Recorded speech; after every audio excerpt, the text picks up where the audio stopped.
In this video, I want to share with you what I did to make my first $1,000 publishing and selling books on Amazon KDP, and here's a little secret, it wasn't luck.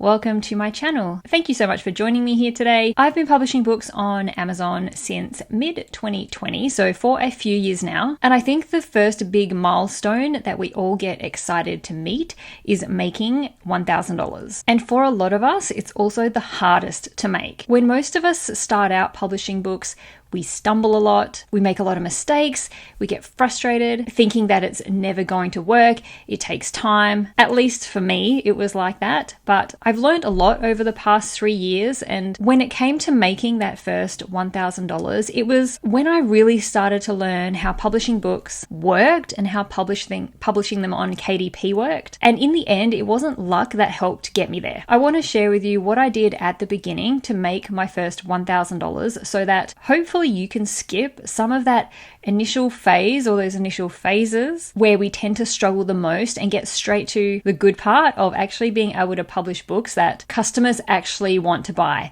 Now, at the beginning, I thought I knew what I was doing, but I didn't really. I was learning a lot, so I'm not going to sit here and pretend that I published one book and in that first month I started making thousands of dollars per month. It just doesn't work like that. I was trying to figure out how to make books that looked good and that people liked. I was also copying what other people were doing because they were doing well, and I thought that I had to do whatever it was that they were doing to be successful. And so that sort of thing comes with a lot of mistakes, but also a lot of learning. I published my first book with KDP in September 2020. And in that month, I made a grand total of $8.02. In October of 2020, I made $110.69. And in November of 2020, $157.75. This is it, I thought. I have hit the jackpot. This is so easy. I'll be making thousands in no time. And then December comes and I make just $89.75, which December, of course, is usually one of the bigger months for sales due to Christmas. So it's fine. It'll pick up in the new year, I think to myself. And in January 2021, I made $18.87. And things continued like this for the next few months. I got so frustrated. I thought that after publishing books for a couple months, I knew exactly what I was doing. My income seemed to be increasing for those first few months. And so why was I now making less every month? But it wasn't until around April 2021 that things started to turn around for the better. And then in July 2021, I made the most in 1 month than I had made since starting to publish books. And that was around $650 for the month. And it started to go up from there. So what did I do from the beginning of 2021 to mid 2021 to start seeing those results that I had been working for? That's what we'll go through now. And hopefully, if you're in the same boat where you're just starting out and are struggling to hit first income goal milestones that you've set for yourself, whatever that may be, hopefully this will help you get there a little bit quicker. And then once you do hit that $1,000 or whatever your goal is, you can start setting bigger and bigger goals for yourself, just like I did. Now, in terms of how long it will take, everyone is different and we all publish different kinds of books in different kinds of niches. For me, it was a really good 8 to 9 months before things started to go in a positive direction. And for you, it might be quicker, it might be longer, but you just have to keep working at it until you can make it work for you. And that's pretty much the first thing I did to make that first $1,000.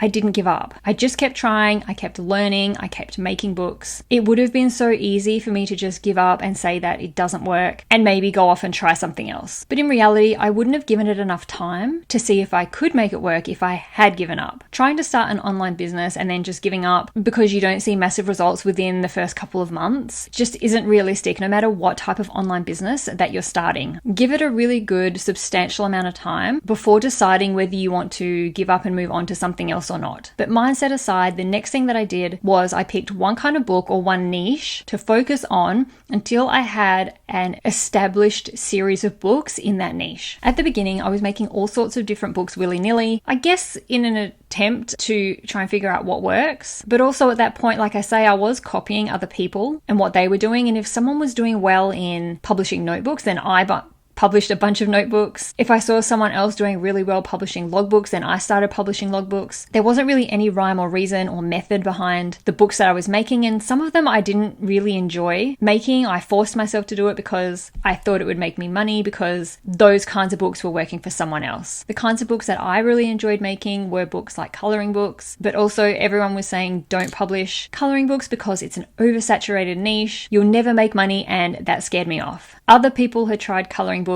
and didn't have any success, so why would I bother trying as well? Eventually, I did decide to start publishing the kind of books that I wanted to publish, that I liked creating, regardless of whether that niche was considered oversaturated or not. And I just focused on those specific books for a while, that niche specifically for a while. And when you focus on just one thing, you'll be amazed at how much easier and simple things feel. And everything just seems to flow a lot easier because your mind only needs to focus on one thing, one type of book. I started to publish just coloring books, and I sort of just perfected my style and the kind of coloring books I wanted for my brand. And the next thing that I did was create a series of those coloring books. Coloring books are one of the easiest kinds of low content books to create a series out of, because there are literally hundreds of different topics that you can create a coloring book for. One thing that I've learned is that more books sells more books. And if you've watched any of my previous videos, you'll probably have heard me say this more than once, but it is so much easier to sell a book to a customer who has already purchased from you before, who already knows about you or knows about your books and already likes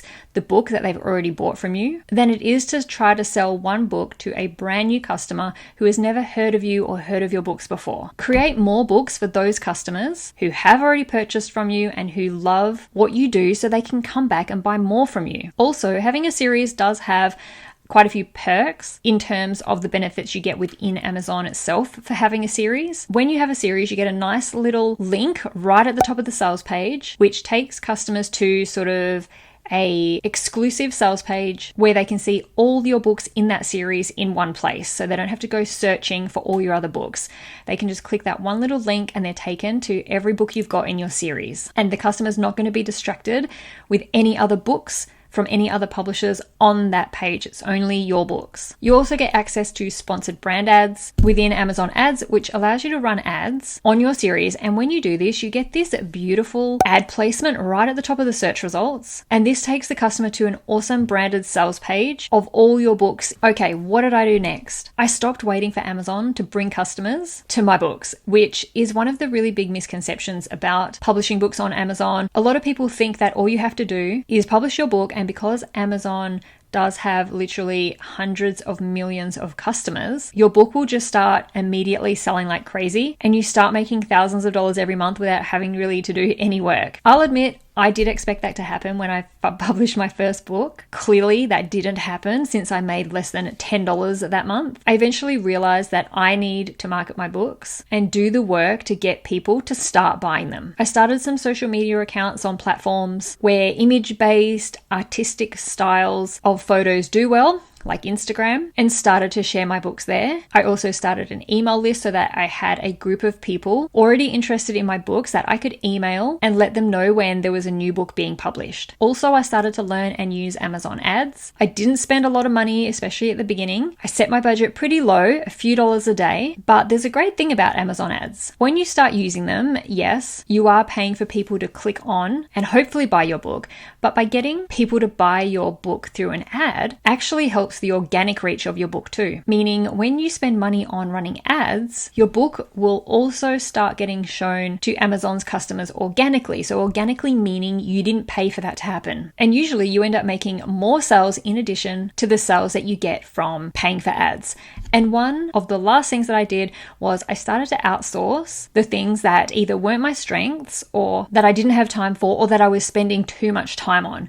So for example, if your strongest skill is not designing book covers, get somebody else to do it for you. If it takes you so long to create an interior of the book that it takes you months and months, even years to get just one book published, get help creating the interiors so that you can get your book finished and published quicker. If you hate being on social media or you have no idea how to build a following on social media, but you do want to have these additional platforms where you can promote your book, hire a social media manager. While it's a nice idea to think that we can do everything ourselves, and technically we can do everything ourselves, it might not be the most effective method or the most effective use of your time, because in the time that it takes for you to do all the things, you could be missing out on potential income if you just outsource the things that you aren't great at doing or that you can't get done in a timely fashion. I really hope that these tips help you get past those stages of publishing where you feel like you just aren't doing it right, or you aren't getting the results that you want, or things aren't moving in the direction that you want or as quick as you'd like.